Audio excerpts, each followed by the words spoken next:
They say grief makes you see the world differently, but I didn't realize it could make the world reveal its darkest corners too. Because the day I found out what my neighbor had done, the woman who used to borrow sugar from my mother and gossip with my father over the gate, I felt something inside me go still. So still that even my breath felt borrowed. I remember the moment clearly. A crumpled envelope. A number that didn't make sense. And a truth that landed like a stone on my chest. But before I get to that moment, I need to take you back. Back to the weeks after my father passed. When grief felt like a second skin.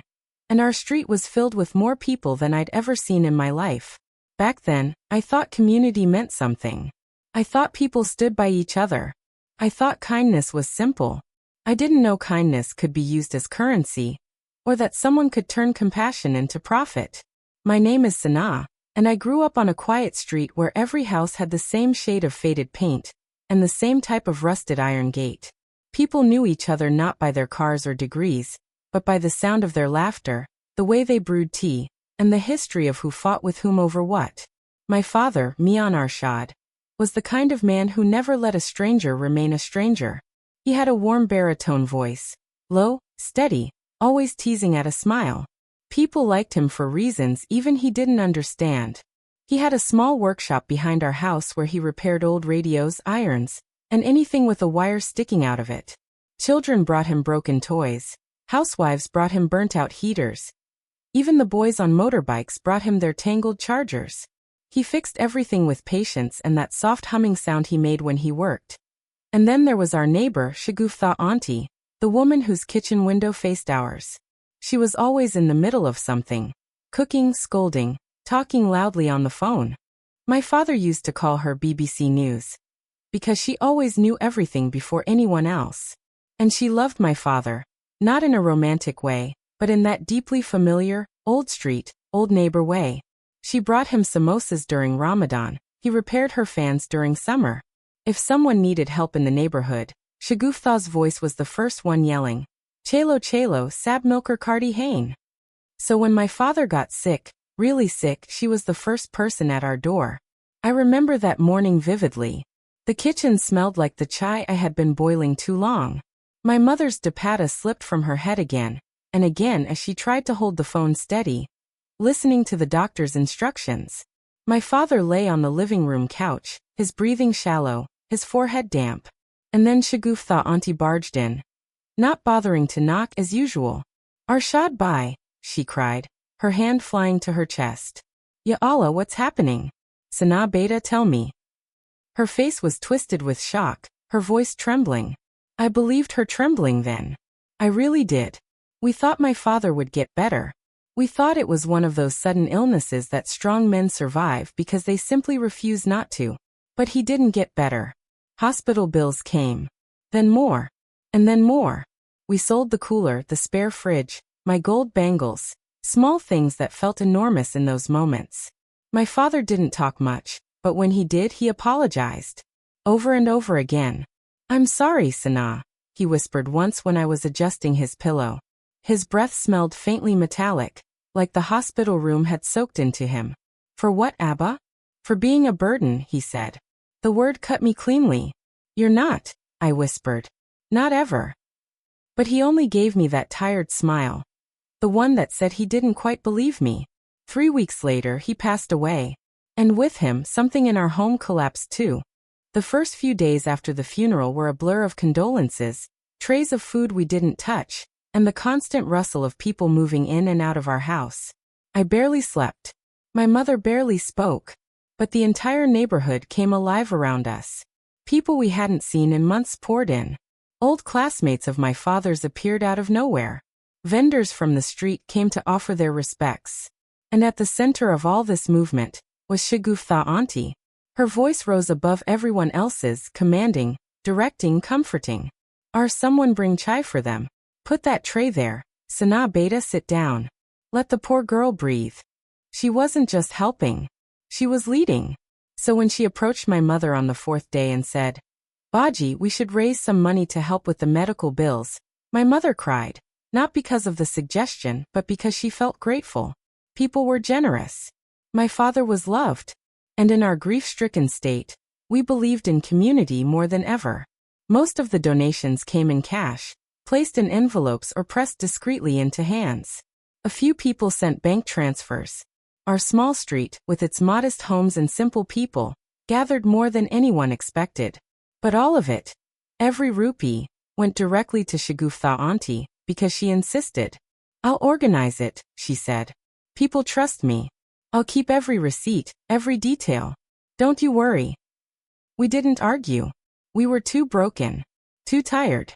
And she seemed so sincere, her eyes soft, her voice low, her hands clasping my mother's as if she truly felt our pain.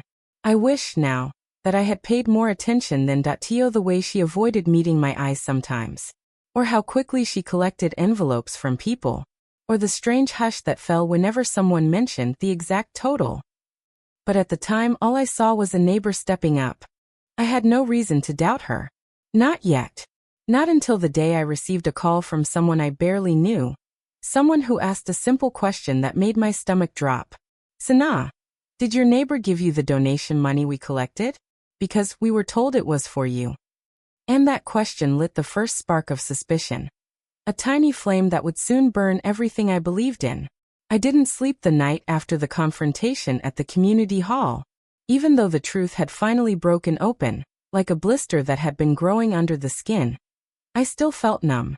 People had watched Shagufta auntie's lies unravel piece by piece. They saw the receipts she forged. They heard her change her story 3 times in the same hour. They watched her face shift from shock to anger, to that strange, hollow silence when a person realizes there is nowhere left to hide. But I didn't feel victorious. I just felt tired. That night, I sat in my father's empty workshop. The stool creaked under me, the faint smell of machine oil and old wires still hanging in the air like a memory that refused to leave. His tools were still arranged neatly, exactly the way he had kept them. I ran my fingers over the handles, cold, worn smooth, and wondered what he would have said if he had seen all this. Would he have told me to forgive her? Would he have shaken his head in disappointment? Would he have told me to let it go? I didn't know. But I did know one thing. My father believed in dignity. Even when life bruised him. Even when people disappointed him. Even when he had every reason to raise his voice and chose not to. That thought brought a kind of stillness to my chest. The next morning, our street was buzzing. Word had spread far beyond our lane, as it always did. When I stepped out to get bread for breakfast, doors opened. Neighbors peeked out. Some called me over with warmth.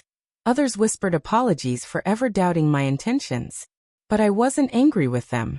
When you're grieving, you don't have the energy to manage the world's misunderstandings. As I walked home, I saw her, Shagufta auntie, standing at her gate, arms crossed over her chest, lips pressed tight. I didn't want to look at her, but her eyes caught mine, red, swollen, almost lost. She took a small step forward. "Sana, beta." "Auntie," I said quietly, keeping my distance. "Please don't." Her mouth trembled as if she wanted to argue, or defend herself, or maybe finally apologize. But she didn't say a word. Not that day. Not ever, actually. She closed her gate gently and disappeared inside her house. Some people expect grand apologies when the truth comes out. But reality is quieter, messier. Sometimes people don't apologize because they can't face the version of themselves that would have to speak those words. And I think that was her. 2 evenings later, they came to our house. Representatives from the neighborhood committee. Elders who had watched me grow up. People who still remembered my father's laugh. One of them handed my mother an envelope. "This is everything we could recover," he said. And some people added more. "For your father. For the injustice." My mother opened the envelope slowly. Inside was far more than we ever expected. Far more than what Shagufta had taken. I felt my throat tighten. Not from greed or relief, but from the pure weight of being seen. Truly seen, by the people around us. "Thank you," I whispered. But the oldest man in the group shook his head. "No, beta. Thank you for handling this with grace. Your father raised you well."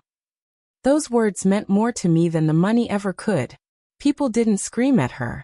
No one vandalized her house, no one threatened her children.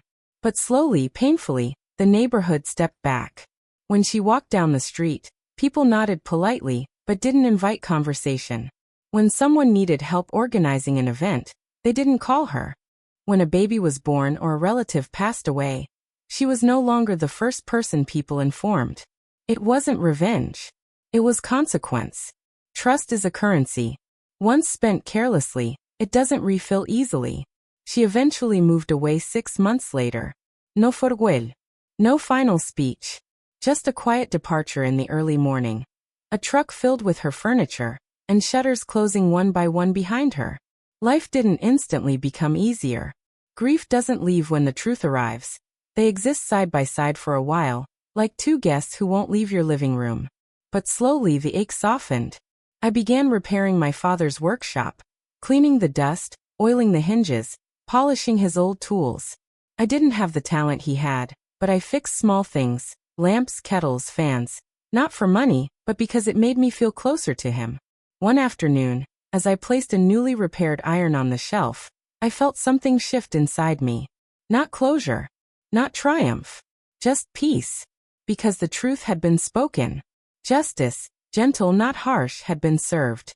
And my father's memory was no longer entangled with someone else's greed. He deserved that dignity. And so did we. You know, when I think back on everything that happened, I don't remember the arguments or the meetings, or even the shock of discovering the truth. I remember the moment I stood in my father's workshop and realized I didn't have to carry the bitterness anymore. Because here's the thing I learned. Betrayal doesn't destroy us. Holding on to it does. And sometimes the universe hands justice quietly. Not in shouting matches, not in crowds, but in the small shifts of who stands with you and who steps away. My neighbor didn't just steal donation money. She stole the trust my father spent years building. But she didn't take our dignity. She didn't take our strength. She didn't take our ability to heal. And maybe that's why my father never taught me how to fight. He taught me how to stand. Firm. Calm. With truth on my side. So let me ask you, the way Auntie May always does. If someone betrayed you in your deepest moment of grief, would you choose justice, forgiveness, or silence? Tell me in the comments, my dears. And if this story touched your heart, don't forget to subscribe and support the channel. Your presence means more than you know.